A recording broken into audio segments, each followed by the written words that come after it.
Hello, I'm Rebecca Flaherty, and this week I'm going to show you how to make this cool geo-floral pattern in Procreate. You don't need to be able to draw especially to make this pattern, as we're going to be making it all with simple filled shapes and a little bit of clever maths. This is kind of an intermediate level tutorial. If you know how repeat patterns work and are familiar with things like snapping, transforming in Procreate, this should be a fairly easy tutorial to follow along with. But if you're new to patterns or completely new to Procreate, you might find it a bit trickier. But if you follow along step by step and do exactly what I do, you will end up with an almost identical pattern to me at the end. Let's get started. I'm going to create a new canvas, and I already have a preset here for a pattern tile which I use, that is 3600 pixels square. If you don't have that already, you can create a new canvas, set the width and height to 3600 pixels, and then the DPI to 300. I'm going to cancel that and use the preset that I already have here. So first thing I'm going to do is set a background colour, and we'll use this for the background. And then on this new layer here, I'm going to fill it with this green colour. So this is going to be the colour for the stems, so fill it with whatever colour you would like to use for the stems and the leaves. Then we're going to tap to transform.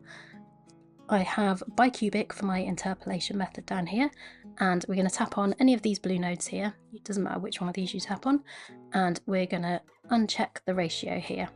We'll leave the height at 3600 pixels, and we're going to change the width to 200. So that's going to make a thin line here, which is 200 pixels wide and 3600 pixels long. So that's going to go completely from top to bottom of our canvas, and what I want to do now is to center this on the canvas. So making sure that I've got magnetics and snapping both on, and distance and velocity all the way up to the top.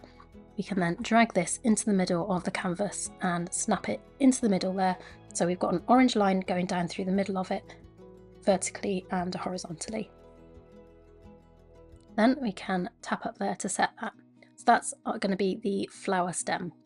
Next thing we want to draw is the flower shape itself. So I'm just going to use this hard airbrush here. You want something that comes out with a completely hard, smooth edge on it like that, so that it matches the hard edge on this. So we're going to draw a circle shape for the middle of the flower.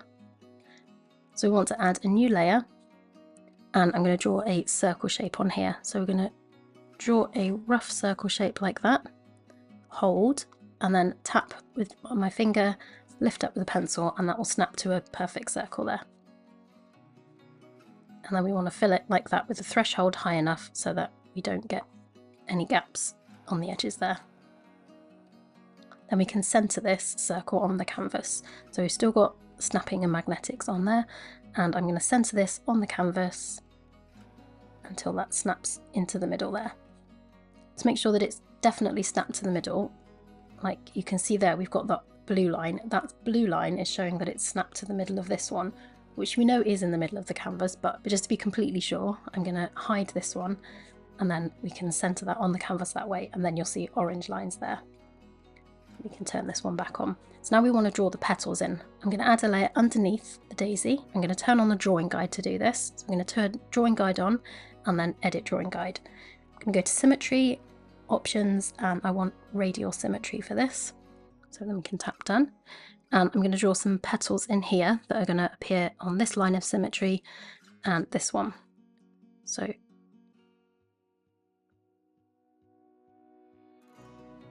just draw and hold, and then you can adjust that until you get a nice smooth curve there. Don't worry about the lines because we're going to fill this whole thing. So if we hide the circle, we can see that's all fully joined up now. So we can color drop and fill that. Let's turn our middle back on, and I'm going to duplicate this layer, tap up here to transform, and I'm going to rotate it around 45 degrees. So now we've got that nice daisy shape there. I'm going to swipe right on all three of these flower layers, and I'm going to tap to transform, tap on this node here, and I'm going to leave this constrained because I want it to change the shape equally. I'm going to change the width to 1800 pixels. And then I'm going to just put it in the middle of the canvas, somewhere roughly like that. This doesn't have to be perfectly centered. We just want some space to be able to draw some petals down underneath. So we'll just plonk it sort of there for now. Then I'm going to add a layer here, go back to our drawing guide and edit the drawing guide, and this time I want to change the symmetry options to vertical and again turn on assisted drawing. So on this empty layer here we've got assisted drawing on. I'm going to grab this green colour and I'm going to draw some sets of petals down the bottom here, and I want to draw it to a little bit less than where this comes out to. So we'll draw and hold, and then we can just bring it in to come just inside the flower. And then again hold this one, and using this one to check, because it's kind of hard to see with your pencils there, just bring that up until that gives a nice smooth shape there. Then we can fill that. Then I'm going to duplicate this layer, tap to transform, and I'm going to drag this down and snap it to the bottom of that one. Now we can swipe right on all of these flower layers apart from the stem, tap to transform, and then we can center this on the canvas. So drag that up until this blue node halfway around the bounding box is snapped to that orange line there. So now I'm going to swipe right on this bottom one as well. I have all of these layers selected and I'm going to group them now. So now I can turn the drawing guide off so we don't have this line going down the middle. If you've got plenty of spare layers, you can just keep duplicating this whole group. But if you're short on layers, then hide the background colour, swipe down with 3 fingers, tap copy all, then swipe down again and tap paste and bring in a flattened copy there. And I'm going to put the background colour on, and then we'll work with this copy to make the repeating elements now. So we're going to duplicate this layer, tap to transform, and we're going to drag it halfway up and snap this node to the line, and then drag it over into this corner until we've got orange lines intersecting there and we've got it snapped into that corner. Then we're going to go back to this one again, duplicate, and do the same over into this corner, snap it halfway up and snap it to that edge there. It's very important that you have those orange lines there. Then drag it down to the bottom and snap it over to this edge, again with the orange lines there. Then duplicate this bottom one more time and snap it down into that corner there. Now I'll hide the one with the layers underneath, and that is essentially our pattern tile. We can have a look and see how it's looking in repeat now. We're going to swipe down with 3 fingers and tap copy all. Then we can come up to the top here, swipe down again and tap paste. So now we've got a flattened copy of everything in there. I'm going to hide all of the other layers and change the background colour to black. So now underneath this we've got a black background, so when we put this into repeat, if there's any gaps in the seams, that black will show through and we'll be able to see there's a problem. So on this layer here, tap to transform and drag it up and snap it to the middle here with your orange lines intersecting, and that will say 1800 pixels. Then we can duplicate that and snap it over to this edge, and then we can zoom in and check this middle seam here. Things to look out for are that you've got an even curve on there and that's not kind of shifted slightly up and down, and that you don't have any lines down the middle of this. That's looking okay. So we can pinch those together, duplicate, tap to transform, and then we'll snap it to the bottom here. You'll have orange lines in the corners and across the middle there.